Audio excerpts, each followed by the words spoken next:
As a real estate investor, does it ever make sense to pay market value for a property? Let's get into it.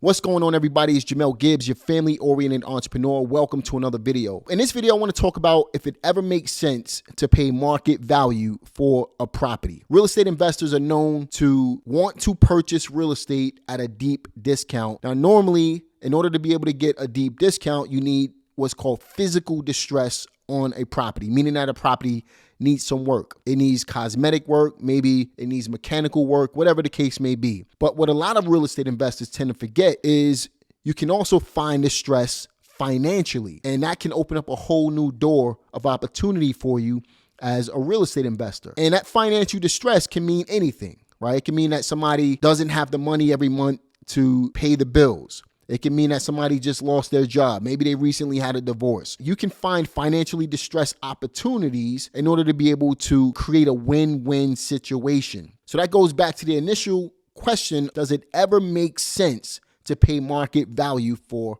a property?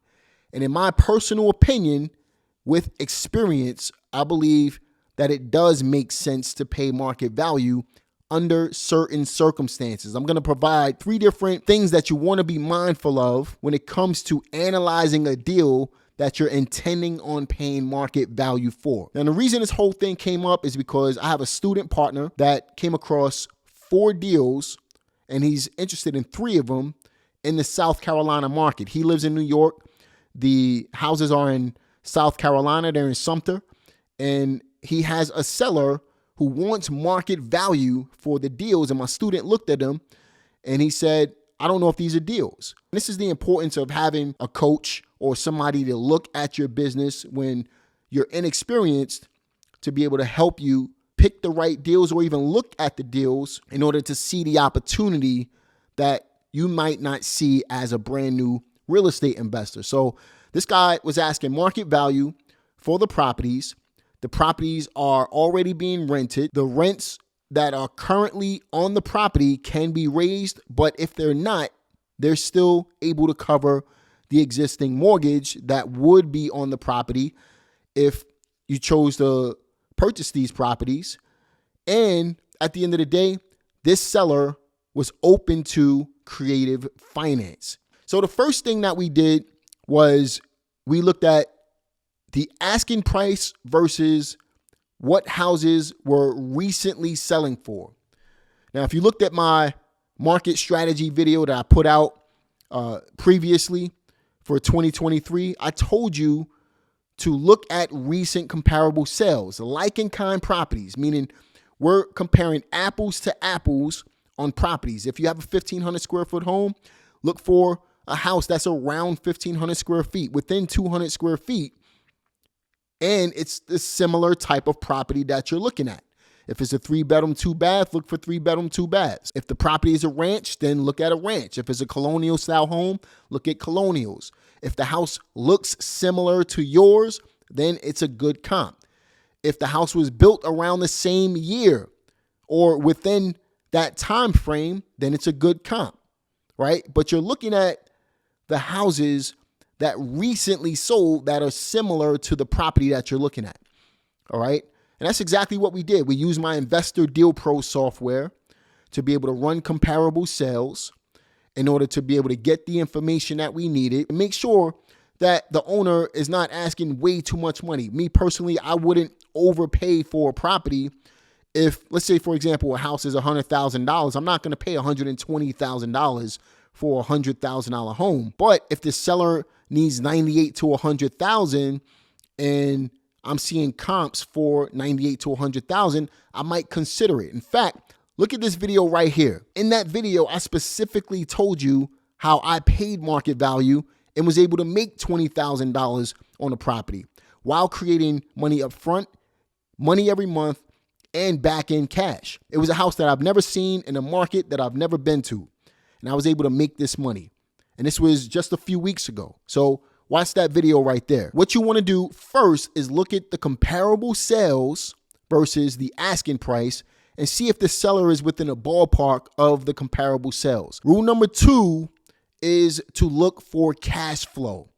So the next thing we did is we looked at what the properties were renting for versus what was being spent on the properties every single month. The good thing is the tenants are paying all of the expenses. So then we looked at the rental income that was coming into the property, and we took the asking price and we pulled up a mortgage calculator, really simple mortgage calculator. You can go to google.com and just type in mortgage calculator. And then what you do is you put your purchase price in, you put your down payment in. If it's 0, then it's 0. You put your interest rate in. If it's 0, then it's 0. And typically with seller financing, we're going for the least amount of interest that we're going to pay. But what you're going to do is you're going to see what that payment is going to be, right? And that's going to be your principal. And if you're paying interest, your interest payment as well. All right. So then you're going to look at the rent versus the principal and interest and see if there's a spread. Then you're going to find out what the taxes are and the insurance. And you're going to add that in and make sure that you're in a positive cash flow stance. Typically, I want my DSCR, my debt coverage service ratio, to be right around 1.25% of the purchase price. So that means that I'm going to have a positive cash flow on the property. For example, if you see that the property's rent, the existing rent is $1,000 a month, and after you run your numbers on a mortgage calculator, you see that the payment on the property is going to be right around $600 a month. That means you have $400 a month to play with. Now, even if you were to put out taxes and insurance out of that money, let's say that that's another $200 a month. That means you have a positive cash flow on a property of $200. Me personally, I would do that deal. Now, the third thing I'm looking for is the opportunity to do creative finance.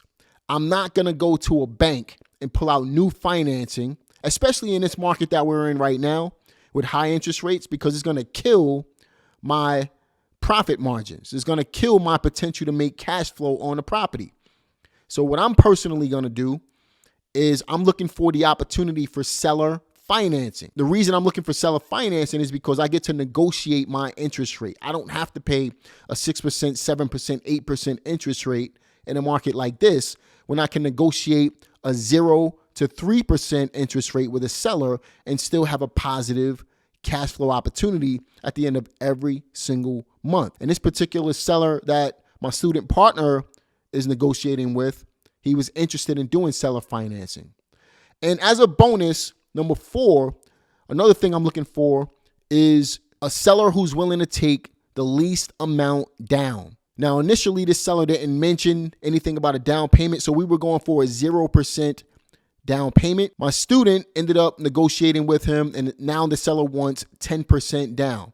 So you have 3 properties, 10% down on each property, but you'll have 90% financing through the seller with a positive cash flow on each property. For me personally, that's a winning situation. I don't have to go to the bank to get financing in order to make this happen. And if my student needed the 10%, guess what? There's plenty of places where you can come up with 10% down on a property. You can get it through credit lines. You can get it through private money. Those are probably my favorite 2 ways of getting it. You can pull it from a retirement account. The whole point is you can come up with the funds to be able to get the 10% down in order to be able to get 90% funded for you through the seller. So does it ever make sense to pay market value for a property? It does, depending on the circumstances. Number 1, it depends on the comps and the asking price. It depends on the rent versus the expenses. And it also depends on the seller's situation. Are they willing to be flexible with terms, creative finance, in order to be able to make this happen? So let me know what you think about this. Would you pay market value for a property under these circumstances? Or would you pay market value for a property, period? I've done it. I've made a ton of money doing it in the past because there's a ton of investors who don't do these types of deals, and I do. And because of that, I get the cream of the crop. Leave a comment in the comment section. Like this video, subscribe to this channel, click the notification bell, and I'm gonna see y'all on the next one.